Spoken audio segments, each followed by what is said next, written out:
purpose of Ordinary Heroes is to hear from ordinary people about what following Jesus looks like. And I thought, having had conversations with Karen and Bex about what we're going to talk about today, I thought doing this in the middle of Love One Another, this series of how do we love one another, was going to be really good. So I'm going to be talking to Karen and Bex about what it's like, or not, how do we love families who have neurodiversity in their family, whether the parents or the children.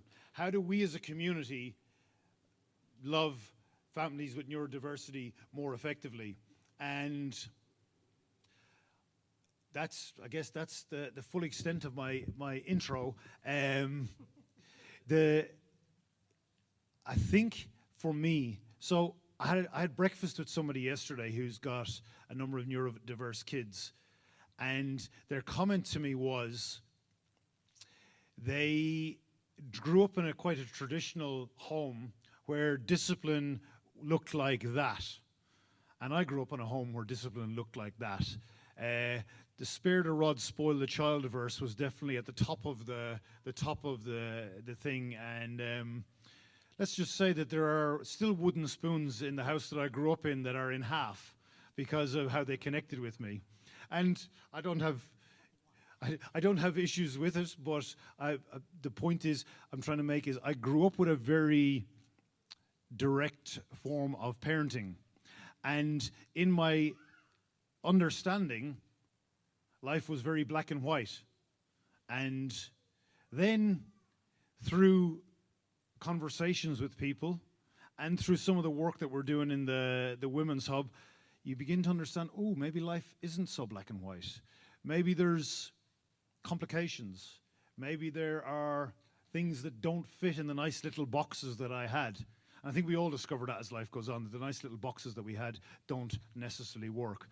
And so I'm going to ask Karen and Bex a number of questions just about their experiences of church with neurodiversity in their families, and how we as a community can support that better. Because I don't know whether you've noticed, I don't know whether it's just that we have become better at diagnosing neurodiversity or whether there's more of it than there was. I have no clue on the stats of that, but certainly there's more families that I know of that's the journey that they're walking to a greater or lesser extent. So Bex, I'm going to start with you and just ask, just tell us a little bit about what that intro means to you. Just tell us a bit about you, your family, and what neurodiversity is not just a title to you. What does it mean? So my youngest, Hope, some of you will know her. She's often clutched to me when I'm trying to worship. She has been diagnosed with autism. She's now waiting to be assessed for ADHD. My eldest daughter is also waiting to be assessed for ADHD and autism, and so am I. So for me, I would say every day is different with Hope. So sometimes it can take hours to get out the house. Hope struggles with transitions, and it can be a simple thing of the telly's going off and you now need to get dressed. It's time to go to school. So I find I'm on a constant conveyor belt, or it's between a conveyor belt or a hamster wheel of trying to distract Hope from one thing to another, to another, to another. And that's literally from the moment we wake up to the moment she goes to bed. It's this constant movement of, right, so for example, when I want to get her ready for school, the best time to get Hope is as soon as she's woken up, because she's not really with it. So on the loo, go for E, right loud, let's get your uniform on, right, that's done. Whew. So I then feel I can relax. Brush your hair while you're watching telly, right, brilliant. Okay, so here's a timer. When the timer goes off, we're now going downstairs to have breakfast. Sometimes it can go smoothly, and sometimes it doesn't. It depends how well she slept, because again, as much as every day is different, every night is different as well. For the first 5 years, I was completely and utterly sleep deprived. Hope did not sleep. We would sometimes start our day from 1:30, 2 a.m. in the morning. And I can honestly say I have never felt so low, to the point of not wanting to be around, not wanting to exist, because I just thought, God, I cannot go on like this anymore. I'm broken. This is not abundant life. And praise God, since last year, Hope now sleeps generally through the whole night, but she'll wake up different times of every day, and it will just depend how well she's rested. And it's just it can be things like noises, lights, smells, anything can be a trigger, things that you might not necessarily, or that might not necessarily affect you, affect her.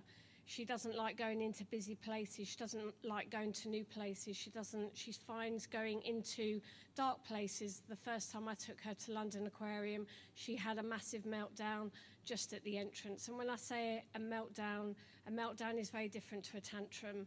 A meltdown is her screaming inside saying, I'm not coping. I'm highly anxious. And a meltdown is considered by experts as a panic attack. So when you see a child on the spectrum or an adult on the spectrum having some kind of a meltdown, that is them having some kind of panic attack where their anxiety is very high. So my daughter is lovely. She's incredibly loving, but it is also utterly exhausting. But there are joy. There's joy in having her, and I thank God for her.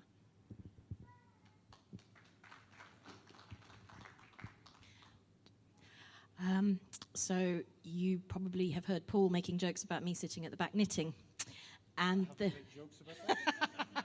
Keith has, and there is reason for that. My son and I, you probably know Matthew, although he's not here today. Both my son and I have ADHD, which is attention deficit hyperactivity disorder. And he was diagnosed when he was 7, and I was diagnosed almost 3 years ago.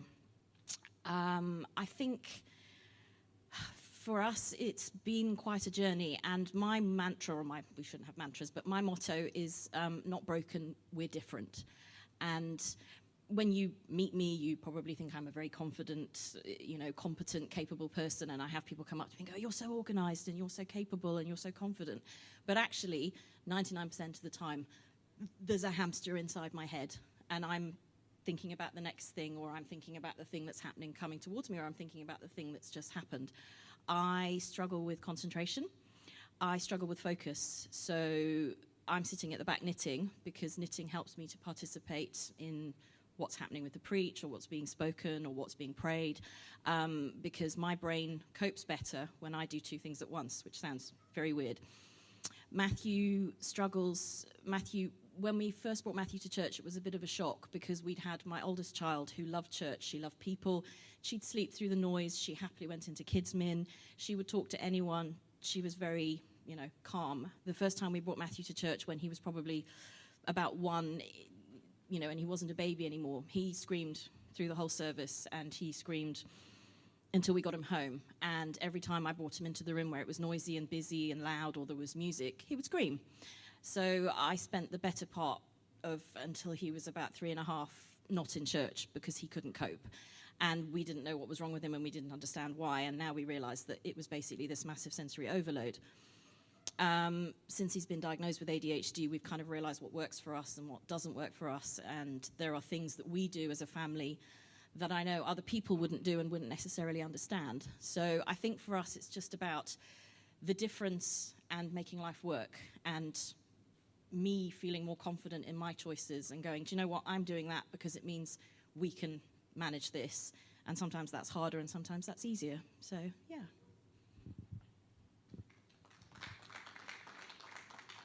So I want you to describe, and I know from talking to both of you described me incredibly difficult experiences. And I think you've already touched on it a bit, like a meltdown and a tantrum are not the same. I want you to describe an incredibly difficult experience that you've had, and how how could people have helped? Because I think some of the rest of us are kind of honestly at times. Even the conversation with you going, a meltdown and a tantrum's not the same thing. I'm going, okay, up to now I've probably seen it as a tantrum that needed addressing. But then sometimes we just feel helpless and go, whoa, flip, I don't know what to do with that, so I'm just backing off. So I don't know what it is, the one, but you talked about a situation in Clark's shoe shop. You know, how can we as a community help? So the situation was, I took Hope to the cinema 2 years ago for the very first time to see Paw Patrol. I strategically planned the first showing because this is the guidelines you're given. We took ear defenders, we took a fluffy blanket. My mistake was leaving the cinema, I needed to get her some new shoes. And I thought, well, we're in Kingston with my older kids. I've been able to do that, do a few things. We can go with the flow a bit more. So we went into the shoe shop, The music was loud. It was so busy. The lights are bright. Hope saw some sparkling shoes that looked amazing, but her feet are wide and the shoes are narrow. They didn't have her size, and she doesn't understand or can comprehend, oh, they don't have your size. She had the biggest meltdown. She screamed, the loudest I've ever heard her, and she was just wailing, sat on the floor, and I just couldn't do anything but to sit on the floor with her, holding back my tears, thinking, God, my little girl cannot cope with the world. And I just said to Grace, get her buggy, because she had a disability buggy. I stuffed her in it and we went straight to Fairfield Park, and honestly, it was like a flick. It was like a switch being flicked. She turned around and went, I love you, Mummy. She picked up a stick and it was literally 0 to 100 and back down to 0 like that. When we were in the shop, the shopkeeper, he noticed, he came straight over to me and he said, what can I do to help you? I'll turn the music down. And people soon left anyway. He didn't need to, but he tried to encourage people to just give us some space. He recognised this little girl was not coping and the mum needs some assistance, and that is what he did. That was the best thing he did, is how can I help you?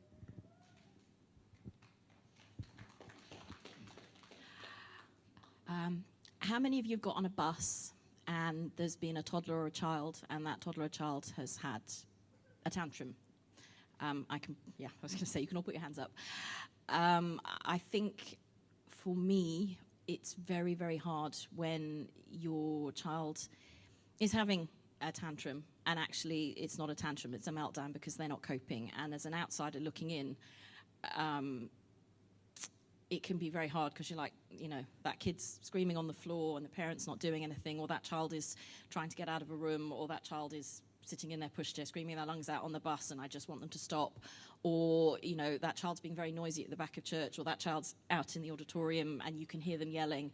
And I think that's hard for me, and we've had quite a lot of that. It's eased off. I mean, Matthew's 14 now, so it's definitely eased off a lot. But it's really, really hard when your child is losing it and you're stuck and you can't get off the bus, or you can't leave the room, or the only way to actually stop them having the meltdown is to leave completely and go somewhere else. So yeah, that's the bit for me, is it's very hard not to judge. And if you don't have children, or if it's been a long time since you've had your children, or your children didn't do that, or, as Paul says, you come from a generation where a short, sharp smack solved all the problems, or, seemed to kind of fix it. We thought it did. We thought it did. So it's very hard. So I think for me, it's just being aware that it could just be a child just having a tantrum, because little ones do. Children have, their brains are not there yet. I mean, I know adults still struggle, and I mean, I still struggle. So their brains are not there yet. So sometimes it's hard, but it's just being aware and, being as gracious as you can. And sometimes you can't do anything, and if you go across and start kind of trying to interfere, that makes it a lot worse. I think Bex will agree with me. Sometimes that can make it worse. But even if it's just coming alongside someone and going, hey, are you okay? Can I get you a cup of tea? Do you want some space? There's little things that people can do, and I think people are becoming more aware. I think just it's really, really hard when your child is not coping and the world around you is just judging you or is just looking at you like, fix this now, and you can't, or that fixing it is going to be a step that you're going to have to take that's going to then put you in a position where everyone's watching you. We also deal with that. So I just want to pick up on, if you see a child who's on the spectrum and they're having a meltdown, the worst thing you can do is actually go over to that child. You need to go over to the parent, ignore that child. You're not being rude, but going over, and I've had this where people are trying to, oh, come on, you're okay. It actually makes you're putting petrol on the fire for that parent. It massively heightens that meltdown. They don't want to feel like people are watching them. They really don't. It's that case of, I just want to disappear now. So always just go over to the parent, and just, how can I help you? Can I help you? Or even a simple smile, you're doing a good job, So it's just recognizing that. So is it helpful to be asked questions? Or is that, like, I guess what, because you said, well, if you see a neurodiverse child, but I'm going, well, how do I know it's a neurodiverse child? I just see something happening. And you said, don't talk to the child, because if they're having a meltdown, that's going to increase their anxiety level. But I'm going, okay, so, when my kids have been, I know all of you will not believe that my kids have ever played up and acted out but there have been times that it has happened. And in those moments, I'm just trying to deal with what's flying around. I don't necessarily need somebody to say, come in there, but maybe your situation is different. So I guess, what's the most helpful thing that somebody can do in that situation? I know you said the guy in the shop was helpful, but just, again, some of this I want to really tease out how do we help people? I mean, that is a good question, because it depends on the situation, the circumstance, where you're at. It depends on, for me, how Hope is. Is she a grade 10 where anything and everything sets her off? Because if we're in that stage, for me, it's just get me home. Just get us home, because that is her safe place, and then she will diffuse. She'll be able to unwind. So, I mean, it's a very good question, and I'm actually just I'm processing it as I'm going to let Karen answer, and I'll do my answer. I think for me, it can be hard as an outsider watching someone. I am that person who will go up to the mum with the screaming baby in the supermarket and go, are you okay? Can I help you? But then I operate that way because I work with families and children. I think it's being aware that sometimes you can't help, but that actually just going up to someone and going, are you okay? Is there anything I can do? They might be like, no, but actually they might go, do you know what? Yeah, can you just get me a drink of water? Or can you just help me move to a safer space? Or, can you help me just, make sure that the safest space? Because I find it quite difficult talking about my son because he's not here, and I don't want to speak not badly of my children, but Matthew would hurt himself. Matthew would bang his head really, really hard on the ground, and he would bite himself. And trying to get him to a space where, and he would bite other people, that's a whole other story, trying to get him to a space where he wasn't able to do that easily so he didn't hurt himself or hurt me was always a tricky one. So I think it's just being prepared to go up to someone and go, are you okay, can I help? And if they say no, then okay, no. But if they go, yeah, actually, can you help me? Then, they want you to help. And it takes 2 minutes, and sometimes you'll be really surprised. We had an incident where we were in the supermarket, and Matthew was probably about 4, and he basically just, he was done. It was very noisy, it was very busy, he was exhausted. Matthew also didn't sleep. I'd had a really sleepless night with him, and he started to scream and cry, and I basically started to cry, and this lady came up behind me and she said, she said, "You know what? I know how hard this is." She said, do you know what you know?" She said, "Have you got the shopping that you need?" And I said, "Not really." And she said, "What do you need?" And I said, "I need some bread, I need some milk, I need some biscuits." And she said, "You go sit down over there and I'll go get it for you." And I will never forget till my dying day that lady doing that for me. So in my head, I was like, do you know what, if I can do that for someone else, and if they say no, say they don't want help, then that's fine. But if they say to me, "Please go get me that loaf of bread," or "Please just go get me a glass of water," or "Please help me get to a safe space," then you know you're doing something for someone, and you don't know the impact of what you're doing for that person. You know, that they'll remember. I literally remember 10 years ago, you know, this person coming up to me and going, "What can I do to help you?" So it does make a big difference. I think also communicate. If you have a concern, or you're like, why is that family doing that, or what's going on over there? Don't do it in the moment. Don't go up to a very stressed mum and go, "Why are you doing that?" Because that will just, with any parent, it doesn't matter whether their child is neurodiverse, you know, don't go to them in the moment. But maybe afterwards you can drop them a text and go, "I saw you were having a bit of a hard time today. If you happen to know them, you know, would you like to meet for coffee? You know, next time, please just, you know, if you need a bit of support, please shout." And that way you're not putting that person on the spot, but you are also reminding them that, you know, you do see them and that, you know, life can be a bit challenging. So. I think one of the things that I'm learning from listening, I guess the first thing that I'm learning is listen. Like, it's amazing what you learn when you listen to people. And that's, I think, why the Bible says, "Be slow to speak and quick to listen." That my presuppositions and my prejudgments of how things should be suddenly kind of fall down when I listen to people and I go, "You're not a bad parent.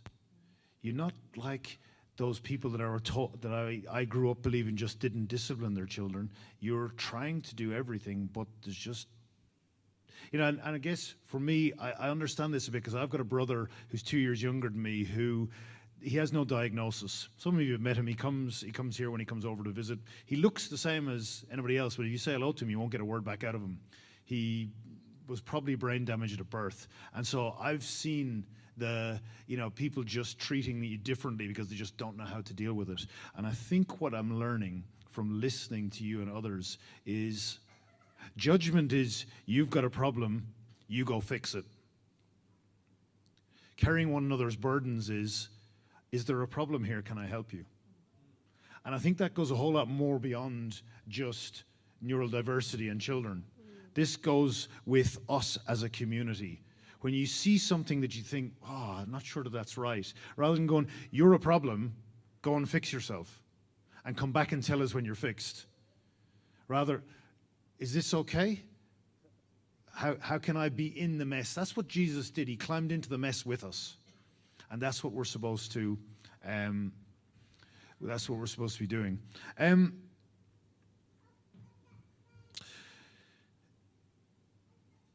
What's the good bits?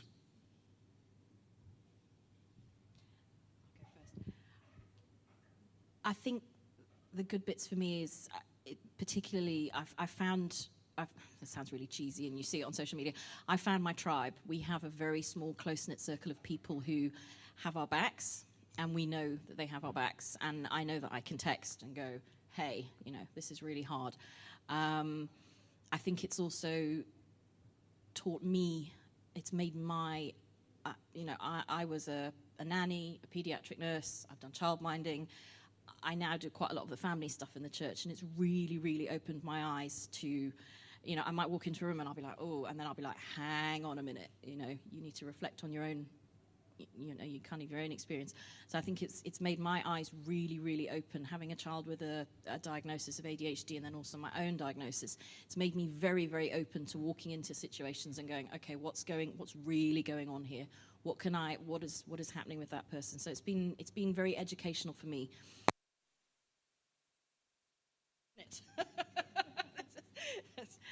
You probably can. Speak loudly. There we are now. I'm even louder. I think for me, it's taught me. It's been a real faith challenge, and I can say that I've had some real wobbles. I had a mental health breakdown in 2013 and 2020, because we obviously didn't know that I had ADHD and there was all sorts of things going on. And also the pressure of having a child that doesn't sleep and has their own issues can be quite damaging to your mental health. But it has, my faith has slowly grown, and my perspective of my faith has grown, and my perspective of God has changed. And I'm still learning and I'm still growing, but I think it's definitely kind of made me aware of what we face. Yeah, it's a hard one, but it's definitely made me think about how I face life and how I face other people and what other people are going through. And like I said, we forged some very strong friendships. I don't think I could probably, I walk in here and this is my home. And whilst we've had our struggles with church, because coming into church with a child with difficulties has been very challenging, I've never once thought I can't be here. I've always, I've always felt like someone somewhere has my back, even if they don't fully understand or that they don't quite get it. I've always felt like this is my home and this is my safe space. And Matthew feels safe here. If you've seen him around, you'll know he feels safe here. And he did say to me this morning, because I asked him, I said, what do you want to say? He said, I do feel like I can come to church and most of the time I feel safe. So for me, I think that's a positive thing that, I don't think we could say that anywhere else. Matthew's home educated because he wasn't safe at school. So, we're obviously doing something a little bit better in that sense. I would definitely say, similar to Karen, it's been a real faith walk. I mean, kids push your buttons. I mean, us parents, come on. Your children at some point would have pushed your buttons or wound you up, and definitely with my older kids. And with Hope, I guess she has taken me to the lowest point that I thought I would ever go. But Jesus has been there, and it has taught me to fully rely on him, because honestly, if it wasn't for Jesus, I really don't. There's so many reasons why I know I wouldn't be here today, but I just feel like God has used Hope to actually make me a better mum. Because of my own undiagnosed elements, I wasn't raised in love as a child, and so I always struggled to accept love. And with my older kids, I struggled to express love, and Hope is a bucket of love. When you get to know her, when she feels safe, she gives the best hugs. And when she hugs me, I always say, oh, I love Hope hugs. And the Lord has definitely used the struggles, the difficulties. He has used it to make me a better mum.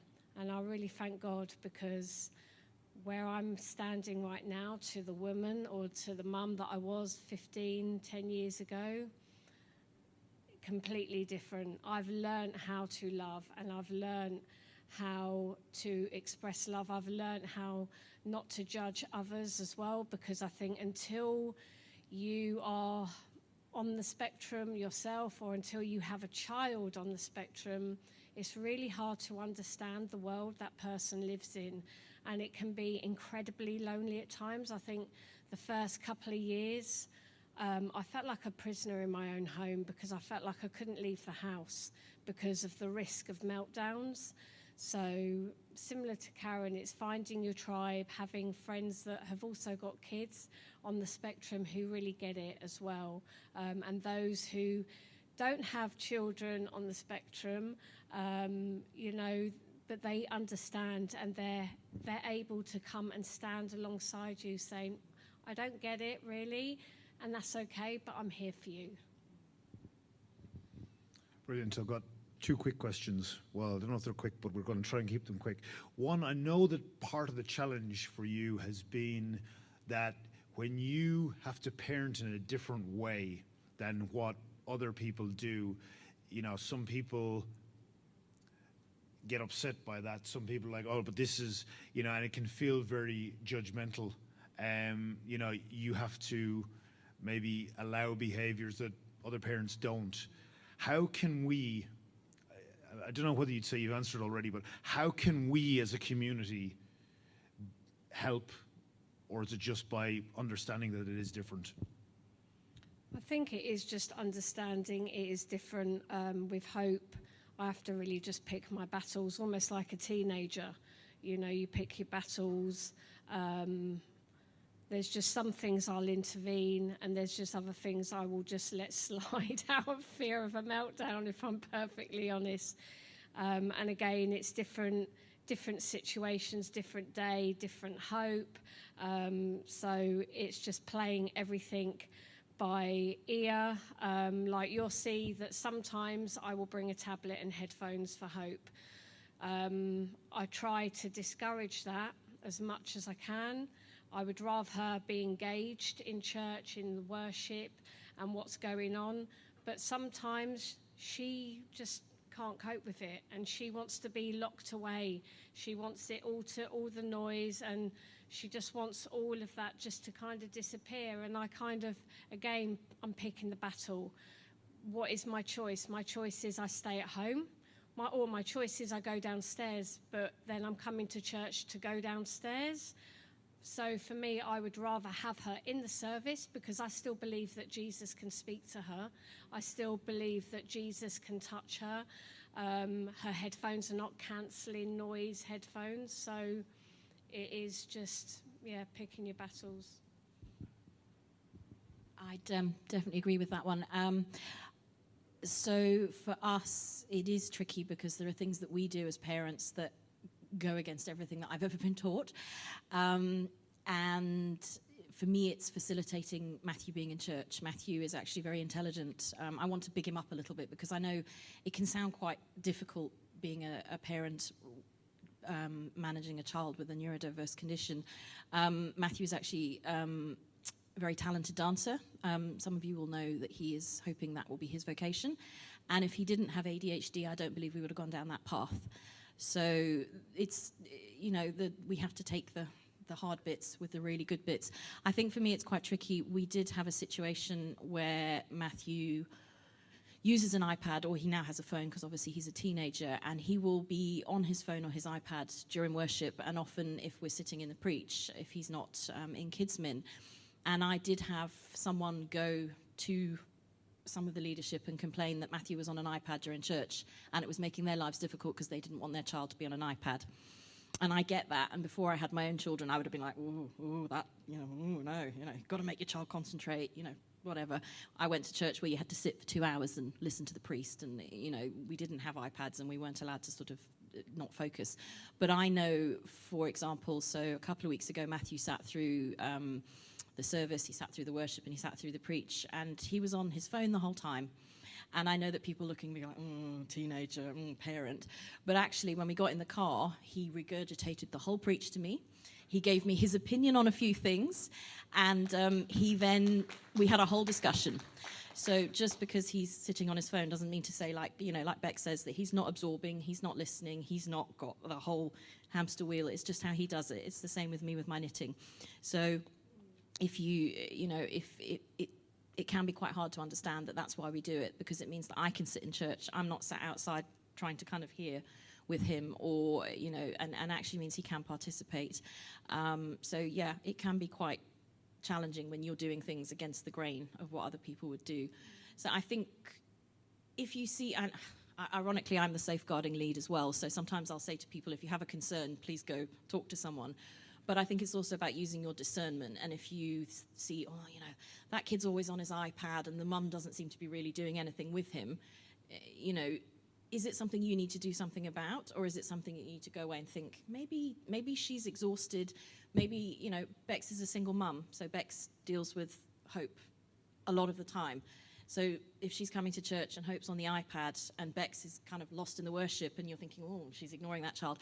Actually, maybe that's what's keeping them together. Maybe that's what's keeping them in church. Maybe that's why she's doing that, because she's looking after herself as well as also making sure that her daughter is safe and in a place where she can be safe. So yeah, it is hard for us to go against the grain of what society says we should be doing as parents, but sometimes we have to do what we have to do.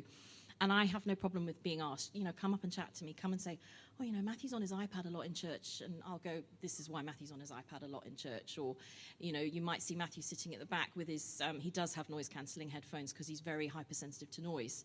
And it's not because he thinks the worship's awful, it's just because for him it becomes very overstimulating, but he wants to be in church. So, sometimes it's okay to ask, just be tactful maybe. Yeah, I guess go back to my previous point. Ask like I'm with you in this, rather than ask like you're the problem, go fix it. Right, last question. I know we're running short of time, but I really want to ask this because one, you two are going to have maybe different views on this, and that's okay. And around the room, there's going to be different views on this. So I have seen testimonies of people who've been prayed for and have been healed of various neurodiverse issues. Some people will be sitting there going, well, isn't the solution we just pray and the person gets healed? I also know people who will say, well, this is part of my diversity, and to ask for me to pray for me to be healed of this is like praying for me to be healed of the color of my skin or the color of my hair or whatever.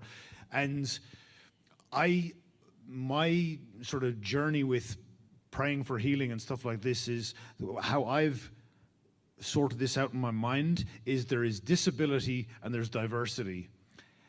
Disability we pray for to be healed, diversity we don't. The trouble is, where is that line? And I don't know where that line is. And where I've landed personally is I ask the person where the line is. In other words, what is distressing to you and limits your life? That can't be what Jesus died for you to have. What is diversity and how Jesus made you? We need to learn to celebrate that and love that. That's that's the kind of process that I've arrived at in my head. But I'd love to hear your comments, because I know you wouldn't necessarily, you'd have a slightly different view on it.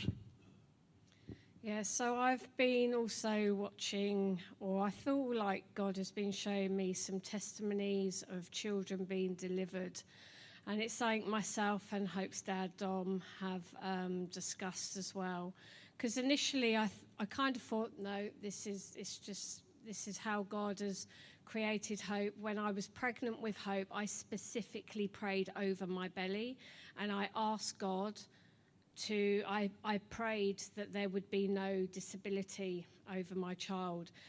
So when Hope was diagnosed, I was pretty angry at God for a couple of years because I prayed that she wouldn't have this. And seeing that the struggle that she sometimes has in life, I've been chatting to Paul about this, and I am on this journey of, Lord, if you said, do you want me to take it away? In a heartbeat, I would. It doesn't change Hope. It doesn't change her personality or her character. But my little girl can't cope with the world sometimes. And yeah, if that could be taken away, I would absolutely, in a heartbeat. After watching something on YouTube and just reading some of the comments, a mum said she prayed for her son to be delivered. I don't know whether it's healing or deliverance. And she prayed, and that little boy turned around and said, "Thank you, Mummy." And for me, that made me feel he was imprisoned. He was trapped, and he was saying, "Thank you, because I'm now free." So I don't know whether it's something that the Lord will allow for Hope. I trust Jesus fully, that if he doesn't take autism away, he will equip her, he will strengthen her, he will guide her steps, and he will always provide for her. I think for me it's quite tricky. I did ask Matthew, and he said he would like to not have ADHD. And that is very hard, because I know that my genetics are responsible for his neurodiversity. And if he wanted to walk a path of faith for that, then I would have his back. I have been the way I am all of my life, and we've only realized recently why I am the way I am. I think in my space, I'm more at a place of peace. I'm 48, I can do this. You know, I've done this all my life. I can do this. But I think there's also a space for me to understand that my son's journey will be different. And like Beck said, if we can't, the ADHD is part of him. I want God to give him a path that he can travel and he can get the best out of life and to find joy and to do life in the way that he's meant to do. And we don't know how that's going to be, and we don't know how that's going to work. What I would say is, if someone comes to me and says, can I pray for your ADHD? For me personally, I don't want to pray for the ADHD to go away, because I think I'm at a place where I understand that this is who I am, but there are things that cripple me. Anxiety is a huge, huge thing for me. I'm doing this now, but I'm going to go home and have a very large cup of coffee and a chocolate bar. So I think it's okay to come and say, what really is hard? What can we pray for? What can we support you in? So for me, I will always say, do you know what? I'm really struggling with my anxiety at the moment. I'd appreciate some prayer and support for that, and some walking through with that. There are other things that I deal with, and I will always be honest and say, you know what? I know that at the moment, ADHD is where I'm at, and this is where I'm at in my journey, but these are the things that you can pray for me that will help me to kind of navigate that a bit better and to kind of face life, or to have an understanding. So, yeah, that's my perspective. Thank you. I want to say a massive thank you to the two of you. One, for your vulnerability. Two, for sharing so openly and for educating us. It's not my journey. I don't get it, but I see more and more of it around me all the time. And so it's, how do we become a more loving community? We're going to finish. Bex has written a poem that she wrote from Hope's perspective, and so we're going to finish with that. You know autism. Exactly what does that mean? Is it certain characteristics or behaviours you've seen? Hand flapping, rocking, pacing, that's called stimming. A tool for self-regulation, helping me to calm and soothe myself. When feeling sensory overload, without it I might explode. Meltdowns, not tantrums, as that's different behaviour. It looks like screaming, crying, kicking and biting. But inside I'm shouting, I can't cope, I'm anxious, help me out.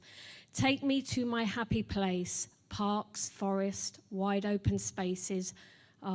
Tranquility at last, like a flick of a switch, from 0 to 100 in less than a minute. Can't cope, overload, too loud, too bright, too many smells and sounds. That's meltdowns for me, always with so much intensity. So please don't stare, I'm not a scary bear. I'm just struggling inside. I want to run and hide till I'm calm again, regulated. Then the world is okay and I can carry on and play. I love hugs and my family. My home, toys is my favourite place to be. Every day is different for my family. So are the nights. Little things that don't affect others keep me awake. Anxiety and separation from my mother. So I need patience, love and lots of understanding. Every autistic person is different, so put away your branding. That is what autism is for me.